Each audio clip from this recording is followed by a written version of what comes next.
Today's gospel passage once again has the emphasis on the kingdom of God. When I came to the parish initially, I think it was the first or the second month, but I was going to put the garbage out in that school compound where they have the garbage bin, and there were a few kids playing over there. I think around 3 or 4 of them, and if you've noticed over there, they have these little things that are drawn, little squares that are drawn, and they hop onto these. They hop onto these squares, and it's some kind of a game. I don't know what that game. Hop shots. Oh, hopscotch. Okay. I don't know what scotches those are, but so the kids called me to play with them, and they said, "Father Michael, come." So I went, and it's a one-on-one apparently, so one against the other. And they explained the game to me. Honestly, I didn't understand a word. Okay. Sometimes these kids speak like you understand everything. I didn't understand anything. But then they made me play with them. The first person obviously zigzagged very easily and beat me. The second one played with me. Even she beat me. And then the third one, tiny one, with her tiny legs. And still, even that tiny one beat me out. Any which ways, I never understood the game. So, but in spite of being this huge creature, yet that tiny little one. Today's gospel passage speaks of a comparison when Jesus compares John the Baptist. He's a spiritual heavyweight. That's how Jesus himself describes John the Baptist when he says, "Of those born among women, no one has arisen greater than John the Baptist." He's a spiritual heavyweight on this earth. And yet, there is a comparison.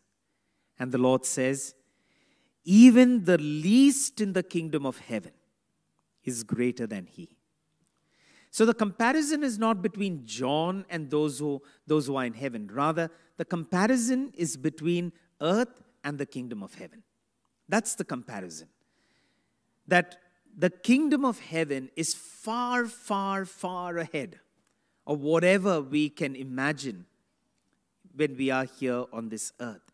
So that's the comparison between what we experience here and what we experience in the kingdom. And that is what we are striving for. Jesus is trying to remind us, and we don't see this just in this gospel passage, but all through the gospels we read about Jesus trying to convince us about the importance of the kingdom of God.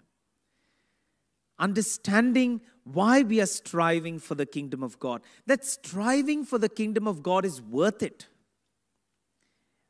That's always a battle. Because we as human beings are always based on our senses. What pleases us, be it taste, be it smell, be it from the eyes. What pleases us is what we always strive towards. And the world has things that will always address our immediate needs, our immediate thirsts, our immediate joys. But when we look at the kingdom of God, that requires a long process. It requires a lot of faithfulness. In Luke chapter 13, verse 24, Luke 13:24, it says, "Strive to enter through the narrow door. For many, I tell you, will try to enter and will not be able to." Strive to enter through the narrow door. What's on the other side? What's on the other side of the door? It's the kingdom of heaven. But the door is narrow. And you have to strive. And when we have to strive at times as human beings, we like to address the immediate. We'd like to have immediate responses, immediate results. What makes me happy today? But this is where Jesus is bringing the comparison between the kingdom and the kingdom of the earth. The kingdom of heaven and the kingdom of the earth. What you're striving for, Jesus seems to be saying, what you're striving for is worth it. Don't give up. Don't feel frustrated. When we see the world that keeps striving for things of this world, and we are striving for things of the kingdom, don't give up. Don't feel it is not worth it. In Philippians chapter 3, verse 13, Philippians 3:13. Is it there? Can you read that? I do not consider that I've made it my own, not yet, but this is the one thing I do, forgetting what lies behind and straining forward to what lies ahead. Straining forward. And in verse 14, what am I straining forward for? I press on towards the goal for the prize of the heavenly call of God in Christ Jesus. That is what I'm striving for. It might be painful when we spend those hours in prayer, when we spend those hours in fasting.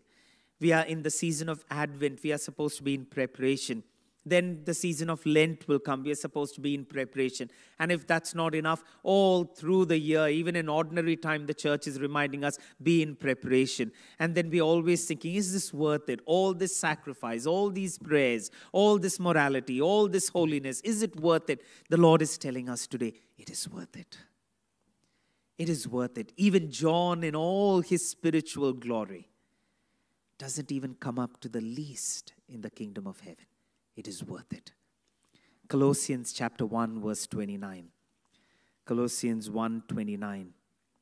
For this I toil and struggle with all the energy that He powerfully inspires within me. I will continue to toil. Let that be our prayer, that we will continue to toil, as in 1 Timothy chapter 4 verse 10, it tells us, for this end we toil and struggle, because we have our hope set on the living God, who is the Savior of all people, especially of those who believe. Let's close our eyes for a moment.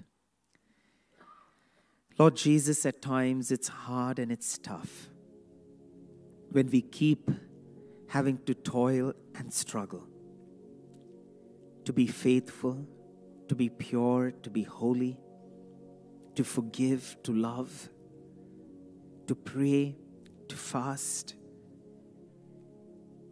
Lord, none of these might give us immediate results here on this earth. But these are values of the kingdom. Help me, Lord, when at times I feel tired, spiritually weak, maybe spiritually empty, to still remember what you promised, the heavenly kingdom filled with your presence. Let me never give up striving for that kingdom. Amen.